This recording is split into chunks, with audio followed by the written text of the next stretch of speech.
Hello everyone and welcome back to another video from Gameplay Classic. In this video, I'm going to show you how to change your controller settings on the Counter-Strike 2 game. So let's get started right away. First of all, open up the Counter-Strike 2 game on your device. And once you open it up, you will be taken into the main menu. From this page, in order to change your controller settings, tap on the gear icon at the top left corner, which will take you into the settings page.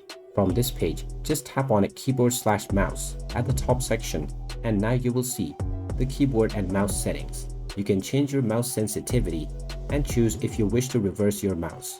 You can toggle or hold various different movements, and you can also redefine your movement keys.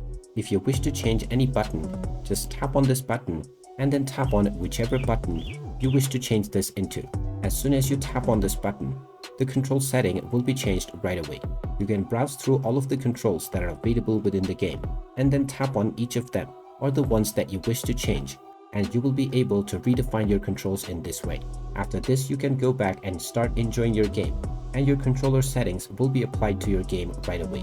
And there you have it. That is how easy it is to change your control settings on the Counter-Strike 2 game. If you find this video helpful, make sure you hit that like button and subscribe to our channel if you haven't done so already. Also ring that notification bell to never miss another update from us. Thank you for watching, and I will see you again in the next video.